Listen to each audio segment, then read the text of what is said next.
Aqui, como eu tinha mostrado para vocês na aula anterior, seria mais ou menos um resumozinho das formas que foram vistas, no caso, todo aquele passo a passo que a gente fez, né? Aí a gente tem, no caso, a relação de tensões com as espiras, a relação de corrente com as espiras e a relação de potência, que é o valor da potência de entrada é igual ao valor de potência de saída. Só que, no caso, seria a potência fornecida seria 100% consumida por esse transformador, por ser um transformador ideal. Então, o rendimento dele é de 100%. Por isso que as potências elas são consumidas 100%. Aí aqui é aquela questão que eu tinha mostrado para vocês, que é só aplicação de fórmula. Não tem nenhum mistério, é só utilizar essa fórmula, no caso, essa parte da fórmula aqui, que a gente descobre, porque ele dá a relação de espiras no secundário, que seria o N2, e ele pede as espiras do primário. Professora, Oi, pode falar. transformador ideal, ele não existe, né? Não é isso?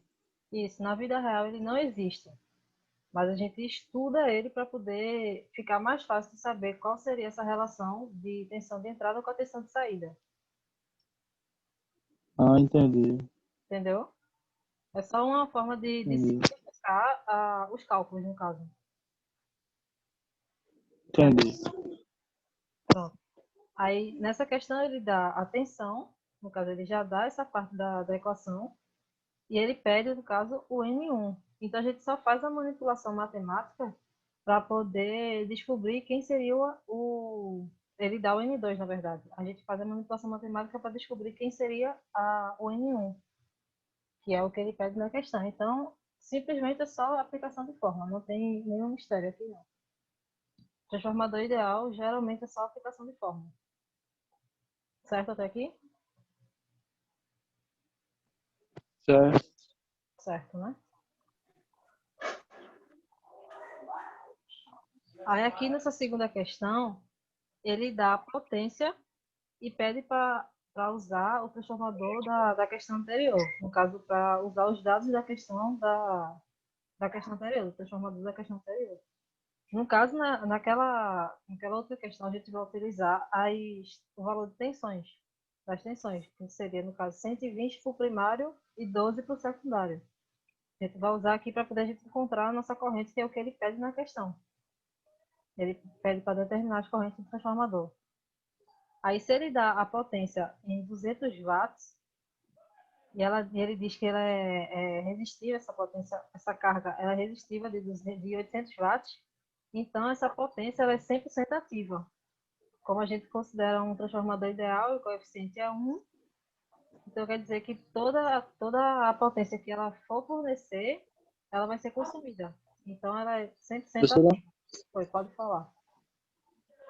em toda a questão, sempre vai ter 120 e 12, não, né? Não, não. Nas questões, pode ter 220, 110. Pode ter Hum, o caso inverso, né? 110, 220. Depende do transformador que está sendo utilizado. Pode brincar com essa entendi. relação de transformação, certo? Certo. Aí aqui, vocês viram o vídeo que eu mandei no grupo do WhatsApp? Alguém que chegou a ver ainda?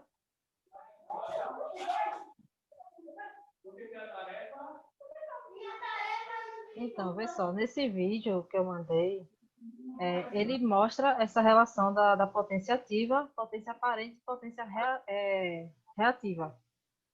É um triângulozinho que ele dá, foi o que eu expliquei na aula passada. Seria um triângulo de potências. Considera que isso aqui está reto, né? Aí aqui, nesse eixo, teria a potência ativa, nesse eixo, a potência reativa, que seria, no caso, potência que estaria, no caso, vindo de indutores ou capacitores, dependendo. Se for indutor, seria, no caso, para cima, e se for capacitor, ela vai para baixo. Aí, essa hipotenusa que liga, no caso, esses dois pontos aqui, o valor da potência ativa com o valor da potência reativa, ele me dá uma potência aparente. Uma potência aparente, que seria esse S. E esse ângulo daqui, esse ângulo φ, No caso, o cosseno φ dele é o que me dá o fator de potência. Não sei se vocês já ouviram falar sobre o fator de potência, correção do fator de potência. No caso, quando a gente tem, numa rede elétrica, a gente tem várias máquinas instaladas na rede, a gente tem uma tendência a ter uma potência reativa indutiva muito alta. Ou seja, esse Qzinho aqui, ele vai estar aqui para cima. E essa potência aparente, no caso, esse S, ele vai ter esse φ muito grande. Só que, o que é recomendado? É recomendado a gente, vamos lá, é recomendado para a gente que esse φ seja pequeno, no caso, que essa potência reativa ela seja o menor possível. Porque essa potência reativa é aquela potência que a gente não utiliza. A gente utiliza a potência ativa, que é a que é transformada em trabalho. É o que de fato a gente está utilizando. Mas essa potência reativa é como se fosse um desperdício de potência. Então, como eu mostrei no vídeo, eu mandei o vídeo para vocês, o vídeo mostra, ele fala que as concessionárias, no caso de rede elétrica, ela faz com que ela tem determinado para todas as indústrias, todos os consumidores da rede dela, que esse fator de potência, ou seja, esse φ, ele seja o menor possível. E está tabelado que ele seja na base de 0,92. Porque quando eu tenho esse φ o menor possível, vamos supor que eu tenha uma potência reativa pequena aqui, bem pequenininha. Esse φ, ele vai estar muito pequenininho, aqui embaixo. Ele vai estar aqui embaixo. Então, ele vai estar o mais próximo possível dessa potência ativa, que é a potência que eu realmente utilizo. Então, a dispersão de potência, no caso, a potência que eu não utilizaria, que é essa potência reativa, ela seria pequena. Como é que eu corrijo, no caso, corrigir o fator de potência seria colocar na rede um banco de capacitores. Por quê? Porque aqui os capacitores ele têm a potência reativa negativa. Então, se eu somar a potência indutiva que eu tenho das máquinas elétricas que estão instaladas na rede com esse banco de capacitores, que vai me dar uma potência reativa negativa, eu vou ter essa potência pequenininha aqui, ó. E a soma deles vai dar mais ou menos equivalente a isso. Aí é assim que a gente corrige esse fator de potência. Entenderam? Tem alguma dúvida sobre isso? Entendi. Entenderam, né? Aí, para poder a gente fazer esse cálculo de corrente, a gente utiliza essa potência aparente, porque ela considera tanto a potência ativa quanto a potência reativa.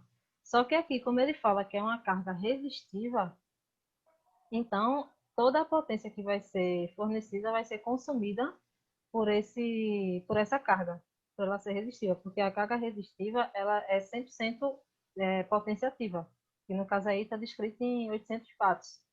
Ela não tem essa parte reativa, que no caso seria essa potência que não seria utilizada, no caso. Vamos supor que aqui seria, no caso, uma lâmpada incandescente, que ela utilizaria, no caso, 100% da potência que está sendo fornecida. Aí, para isso, a gente utiliza a potência reativa, seria 800 VA, que é igual a aparente, porque elas são iguais, como eu expliquei anteriormente. Aí, para fazer esse cálculo da potência da corrente no primário, a gente utiliza a potência reativa que a gente tem, a potência reativa não, a potência aparente que a gente tem, que ele dá na questão, dividido pela tensão do primário. E a tensão do primário, no caso, que ele deu, que foi 120. A tensão do primário 120, tensão do secundário 12. Aí aqui, na questão, a gente pega a corrente, tem a potência aparente, que é igual nas duas, tanto no primário quanto no secundário, porque já é uma característica do transformador ideal, que os valores delas são iguais, dividido pela tensão, que no caso representa ou primário ou secundário. Aí 120 aqui no primário e 12 no secundário. Aí me dá esse valor de corrente. Certo?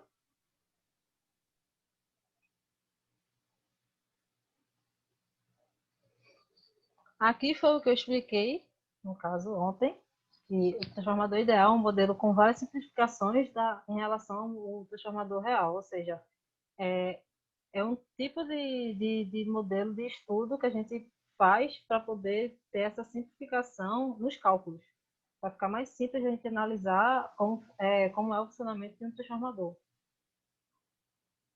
Aí aqui ele fala que tem a inexistência de dispersão de fluxo, invelocidade de espiras, mudanças próprias, perda de qualquer energia. Isso seria verdadeiro. Aí a outra pergunta seria, o transformador define-se no enrolamento primário como aquele que possui maior número de espiras? É falso, porque existe transformador elevador, transformador abaixador e transformador isolador.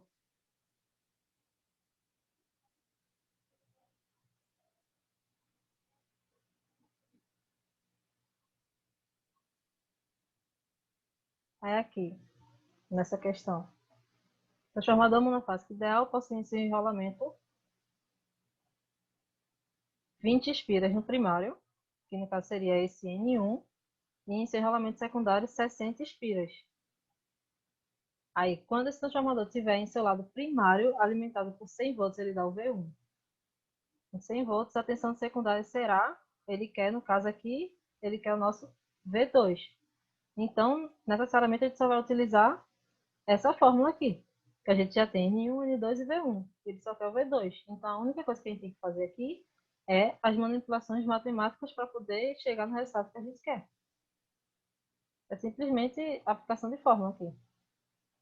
Só transformando tudo para poder chegar no nosso resultado. Simples, né?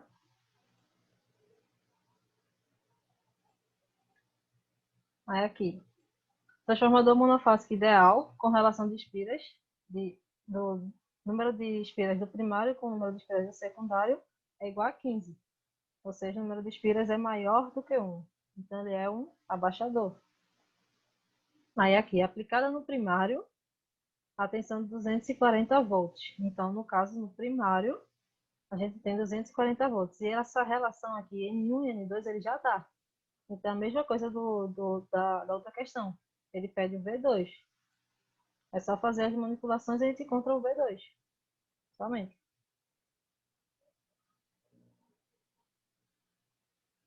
Aí aqui é uma questão um pouco mais elaborada.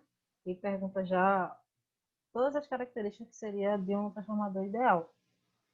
Aí, seja considerado um transformador monofásico ideal, cuja potência é de 1000 watts, ele dá a potência, no caso a potência aparente, que é dada em volt-ampere, ele dá, seja a potência 1000 volt-ampere, que no caso do transformador ideal, como eu falei, as potências são iguais, tanto no primário quanto no secundário, e ele fala que a tensão do circuito primário é 220. Então, eu tenho que o V1 é 220 e ele fala também que o V2 é 110. Então, a gente tem uma relação de transformação 220 para 110, com essa potência de 1000 watts. Então, a primeira pergunta que ele faz aqui já é sobre a relação de transformação.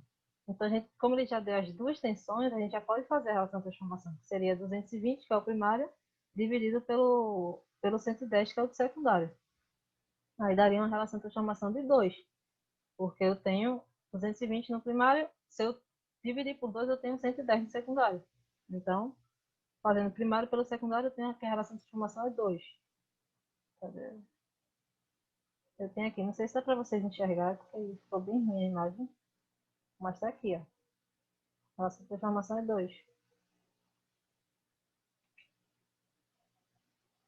Aí, voltando aqui, considerando com rendimento igual a 1, ou seja, ele tem 100% de rendimento, quais os valores das correntes no seu circuito primário e secundário, respectivamente? Nesse caso dessa letra B aqui, a gente utilizaria a potência, para a gente encontrar esse valor de corrente. Então, aqui, como ele diz que o rendimento, por ser um transformador ideal, ele diz que o rendimento é igual a 1, então a gente faz aquela mesma formulazinha da corrente, que seria a corrente é igual a potência dividida pela tensão. Que é a mesma coisa, porque a potência ativa dele, que no caso a potência ativa seria V vezes I. Mas como é que a gente está no transformador ideal, a gente pode falar que a potência aparente seria também V vezes I, porque o cosseno φ, que foi o que eu expliquei anteriormente, que foi o que eu mostrei no vídeo que eu mandei para vocês, esse cosseno φ ele vai estar no valor de 1. Ou seja, esse ângulo que eu tenho da potência reativa com essa potência ativa é igual a zero. Então, toda a potência aparente, que seria, no caso, aquela hipotenusa, estaria na mesma linha da potência ativa. Então, a gente pode considerar que são iguais. Aí a gente faz aqui as manipulações, chamando I1 e I2, e só a aplicação de fórmula, com a tensão V1, a tensão V2, e a gente encontra os valores de corrente, tanto no primário quanto no secundário. Aí, aqui agora. Esse transformador é elevador, abaixador ou isolador? Se ele me dá uma tensão no primário de 220 e a tensão de secundário de 110, a gente já pode analisar essa informação e saber que ele é um tipo de transformador abaixador, porque ele pega a tensão de entrada e abaixa ela para uma tensão de saída, no caso, menor do que essa de entrada. Então a gente já sabe que ele é um transformador abaixador. Positivo. Certo, né? Aham.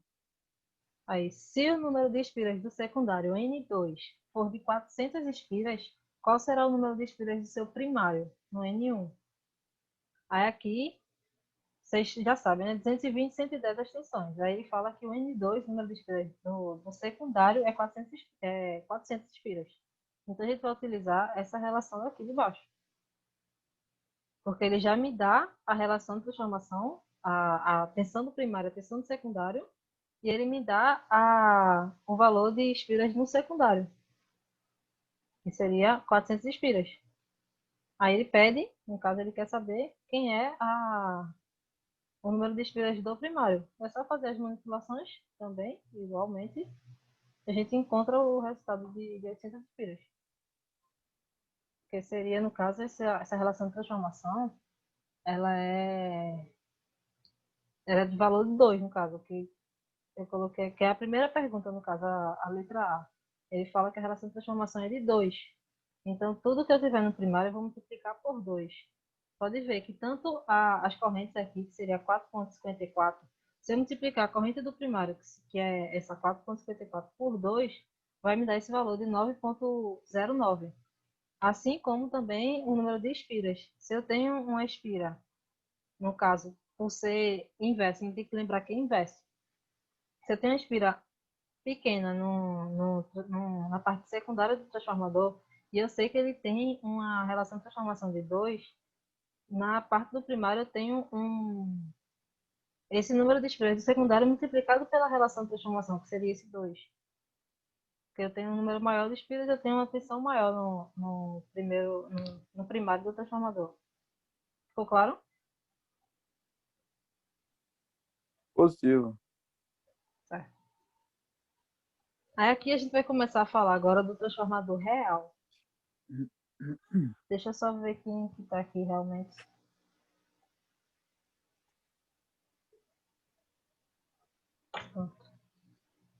Aí, diferentemente do transformador ideal, o transformador real sim tem resistência nos enrolamentos que são consideradas. Lá no outro caso a gente desconsiderava essas resistências.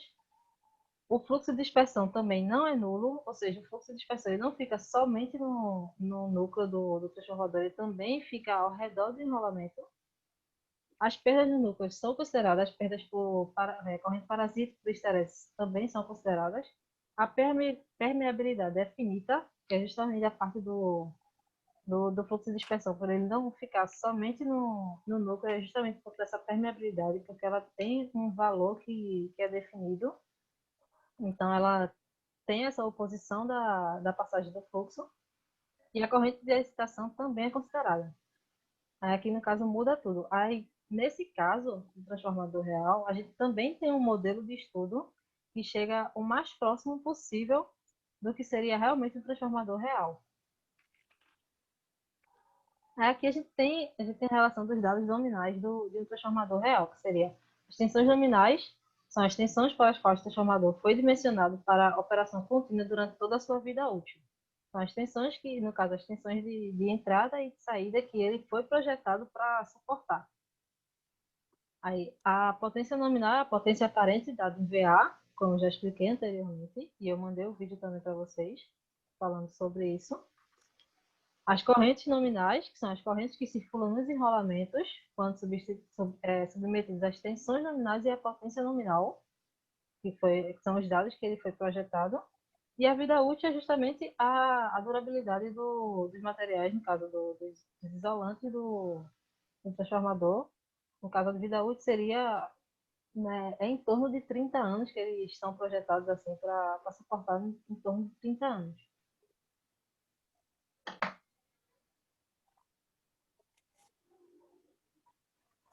Aí aqui é um modelo de transformador real. Lembrando que isso aqui é um modelo de estudo de um transformador real. Não necessariamente o transformador real é desse jeito assim.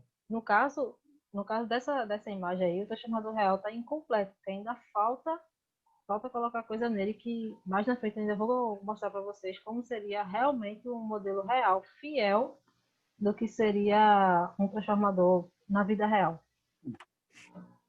Aí aqui a gente está, no caso, nesse quadradinho vermelho, a gente tem a resistência 1 e resistência 2, que seria a resistência que a gente está considerando agora dos enrolamentos primário e secundário.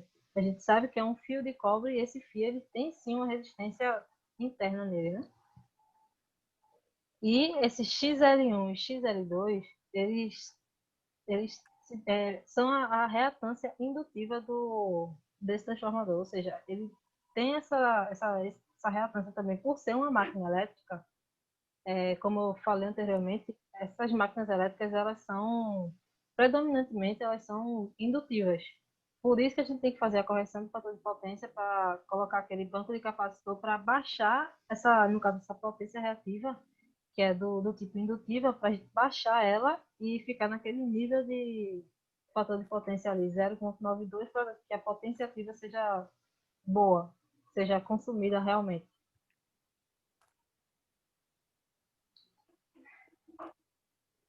Tá entendendo? Até agora?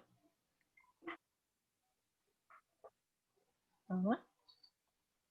Aí aqui dá para notar, no caso, que a gente tem a parte do transformador real, que foi ideal, que a gente estudou anteriormente, que seria essa parte do meio, que tem as tensões induzidas e o fluxo magnético. E a parte entrada aqui também, as entradas dela, a tensão de entrada, tensão de saída e a carga. A gente tem isso. Só que agora, como a gente está considerando a resistência e a reatância indutiva, a gente tem que colocar no circuito também esses componentes.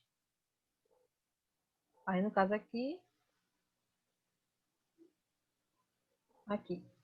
Só que essa resistência e essa reatância, elas são do tipo, no caso de ohms, são uma resistência, são uma forma de oposição à corrente, né? Então, a gente pode colocar elas em uma só variável. No caso, aqui eu chamo de Z1 e Z2, que seria justamente essa soma dessas resistências, certo? Está bem aqui descrito, no caso. Z1 seria R1 mais JXL1, que no caso, como é indutivo, seria esse sinalzinho de mais. Se fosse um capacitor, no caso, seria o sinal de menos, seria menos JXC alguma coisa, porque é um capacitor, mas como é um indutor, é XL mais. No caso, R1 mais JXL.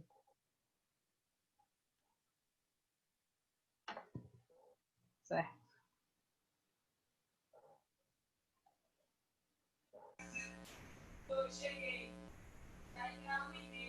Aí aqui a gente vai analisar a parte do primário desse transformador.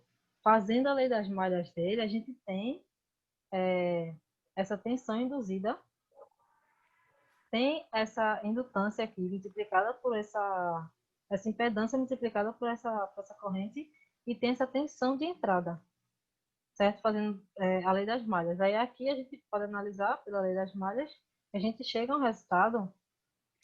No caso, vamos supor que V1 seja 10 volts. V1 seria aquela, no caso do exemplo que eu usei, seria aquela bateria que a gente conhece o valor dela, que é de 10 volts. E a gente coloca nesse circuito do transformador esses 10 volts. Aí, essa bateria vai induzir uma corrente, que também vai induzir essa tensão induzida aí no enrolamento do transformador, nas bobinas do transformador. Só que, como eu tenho essa resistência e essa reatância, que no caso me dá essa impedância, eu tenho essa queda de tensão nessa impedância. Então, ou seja, esse V1, que eu tenho 10 volts, ele vai sofrer, não o V1, mas sim o circuito vai sofrer uma queda de tensão até chegar no valor de E1. Isso aqui é análise de circuitos. Antes, quando eu não considerava as resistências, não considerava essas resistências aqui, não considerava nem essa resistência, esse V1 aqui, esse terminal, estava ligado diretamente a esse terminal da tensão induzida. Então, as tensões eram iguais, certo? Só que agora, como eu estou considerando essas resistências R1 e XL1, que é a impedância, a soma delas é a impedância, eu estou considerando elas, então eu tenho que essa tensão, ela tem uma queda de tensão aqui, quando ela passa por aqui para poder chegar nesse terminal da tensão induzida. Então, como eu tenho essa queda de tensão, eu posso dizer, no caso, pela análise do circuito, me mostra que essa tensão V1 ela é maior que a E1, justamente por conta dessa queda de tensão que eu tenho. Entenderam? Positivo. Aham. Aí aqui no caso do primário a gente sabe que o V1, a minha bateria no caso, de entrada, é maior do que a minha tensão induzida, justamente por conta da queda de tensão que tem nesse circuito. E agora, analisando a parte do secundário do transformador real, fazendo a mesma coisa, a mesma manipulação de análise de circuitos, eu consigo ver, aqui no caso, cadê? Aqui, fazendo a análise do circuito, eu consigo ver que a tensão V2 ela é menor que a tensão induzida em E2. Por quê? Porque a tensão induzida em E1, no caso, vai gerar aquele fluxo magnético que vai induzir, sim, essa tensão induzida no secundário. Então, o que seria, no caso, a tensão de entrada do secundário seria essa E2. Vamos supor assim, fazendo uma analogia aqui com a parte do primário, né? Aí essa tensão E2, ela teria esse V2, quando a gente não considera essas resistências, elas são iguais, só que como a gente agora tem essas resistências, a gente tem essa queda de tensão, que no caso seria, não é uma queda de tensão, é mais uma soma de tensão aqui induzida, porque a gente tem esse V2 aqui, e analisando para esse lado de cá, a gente sim tem essa queda de tensão juntamente com isso aqui, esse é 2. Então a soma desses dois aqui, tá bem poluído, né? A soma desses dois aqui é o que me dá essa tensão V2, porque o primeiro terminal do V2 está justamente nessa soma de resistências, que é a impedância, e o outro terminal está no outro terminal do E2. Entenderam? É como se tivesse essa impedância aqui e essa tensão aqui. Vamos supor aqui. E2. Aqui seria E2. Aqui Z2. Ok. E aqui eu tenho o V2. Estão enxergando isso? Sim, sim. Aí, no caso, vai subtrair as duas resistências do E2, não é isso? No caso aqui, para a gente descobrir o V2, que seria aqui nesse terminal daqui, Ah, seria essa parte daqui, a gente ah. pega a soma dessa Das duas resistências? tensão, da tensão que eu tenho aqui, que no caso seria a resistência multiplicada pela corrente, tá E, vendo aqui? Que me dá a tensão, que é V vezes E ah, aqui, e aham. depois a tensão induzida que eu tenho aqui. Então, esse Z2, ele tem uma tensão nele, tem essa queda de tensão aqui, e esse E2, ele também tem essa outra tensão, certo? Aham. Que é a tensão induzida. Então, o V2 que está conectado tanto no terminal do Z2, quanto no terminal do E2, como está aqui, no caso, nesse circuitozinho baixinho aqui, pequenininho, os dois terminais de V2 ele está conectado nessa soma, nessa série de tensões, digamos assim. Ok. Entenderam? Aham. Pronto aí. Que é justamente igual aqui também, no caso. Eu tenho o V1 que está conectado a esse Z1 aqui e conectado com esse E1.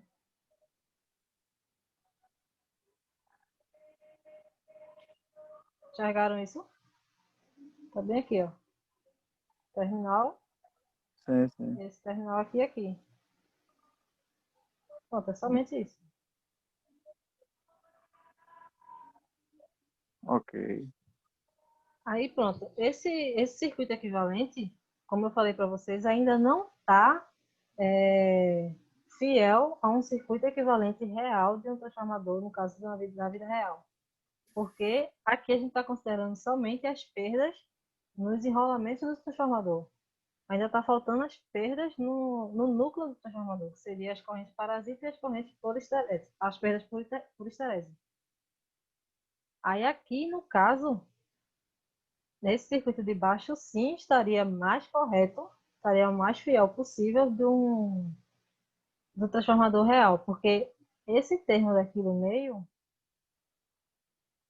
esse termo aqui, é o que me dá as perdas por corrente parasita e por esterese do núcleo do transformador, certo? Então, aqui, para a gente tirar essa parte dos enrolamentos, essa parte magnética de um transformador, a gente faz, no caso, essa reflexão, que foi a mesma coisa que eu fiz na aula passada, para poder tirar essa parte do meio, para ficar mais simples de analisar o circuito elétrico em si, sem considerar a parte magnética. A gente faz essa reflexão, no caso, a gente pega essa parte do secundário e faz com que ela seja vista pelo primário. Faz com que ela dependa da tensão de entrada e da corrente de entrada que eu tô tendo no primário, certo? Aí, para ter essa simplificação, a gente faz dessa forma. Então, a carga que eu tenho no secundário, ela vai ser considerada, no caso, como a relação de transformação ao quadrado multiplicada por essa carga, por esse Z2, no caso, por essa resistência aqui, ó.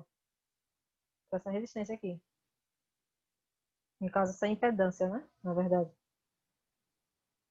Aí tá acabando a aula. Tem alguma dúvida, por enquanto? Enquanto que termina a aula aqui.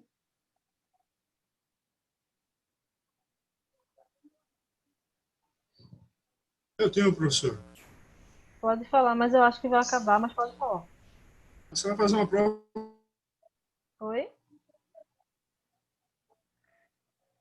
Essa tá difícil, viu, professor? Oi, eu não entendi, cortou.